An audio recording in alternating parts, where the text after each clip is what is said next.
Hello, this is Margot Tripsa. This is tutorial number 6 of the orientation module. It is titled 10 Tips to Manage Your Time with Google Calendar. This is part 1 and it will cover the first 5 tips. The fact that Google Calendar is a G Suite product, it means several things. You can access it from anywhere using any device. It can be collaborative. It is integrated with other G Suite applications. Google Calendar helps you keep track of your daily schedule, collaborate with others, create events, set up reminders, make appointments. In just one word, manage your time. These are the first 5 tips for using Google Calendar. Tip number 1. Create multiple calendars. With Google Calendar, you're not limited to one calendar, but you can create and manage multiple calendars. I will show you how you can do that. I open my calendar. I open Google Calendar and these are my calendars. You can see my calendars on the left side and also other calendars here that have been shared with me. Tip number 2 is color coding. I just want to point out the fact that if you color code them, it makes your life easier. So I can go to next week. So you can see some things happening here. For instance, I see school calendar is purple and school events purple. If I click on this drop-down menu, I can change the color of the events. So now you can see school events are green and the school calendar is purple. Teacher's calendar. Maybe I want to make the teacher's calendar maybe red. If I don't want to see one of these calendars, I think it's better if I go to the month view. You can see here a month view.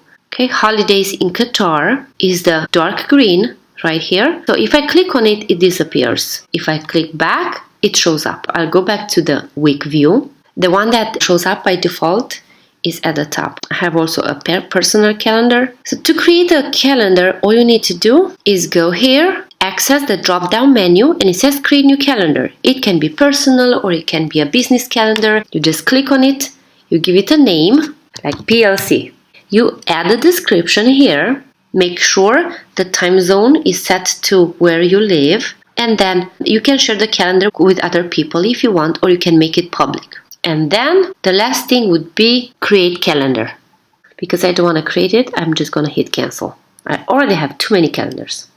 Even if you don't create your own calendars, it is important to know how to use Google Calendar. I will give you an example. For instance, the teacher's calendar is the one that is highlighted in red. I can see here if I click on this event, or I will see that this coming week the annual learning plan is due. I go back and then I want to take a look at next week. So what I can see is that we have a division meeting. The following week we have an early release. So this is important if you want to keep track of, your meetings or early dismissal days. Also, I can see here that teachers need to submit the reflective summaries to their administrators. So again, in case you want to create your calendar, you don't go to this create, but you go here where it says my calendars, and you can easily create a new calendar.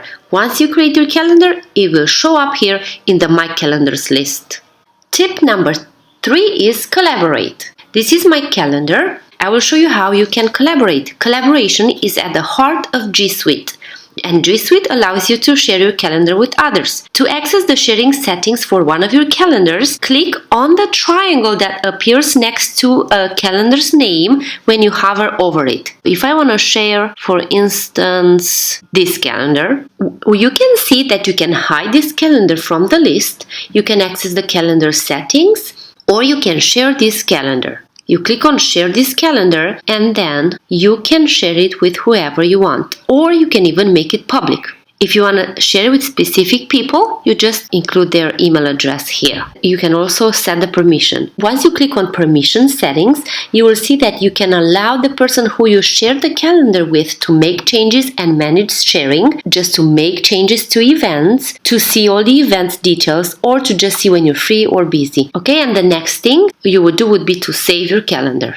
Now I will talk about tip number 4 and number 5. Tip number 4 is creating events and number 5 is permissions and privacy. You can create events to manage your own time or to coordinate time with other people. There is an option to quick add an event, and what you need to do is just use natural language and then hit enter to add the event to your calendar. For instance, you can say meeting with Anna on February 10th at 10 a.m. As you can see, it already showed up here. You can either undo it from here, look at the details of the event just by clicking on this link, or just click on the event right here, and then you can edit the event or delete the event.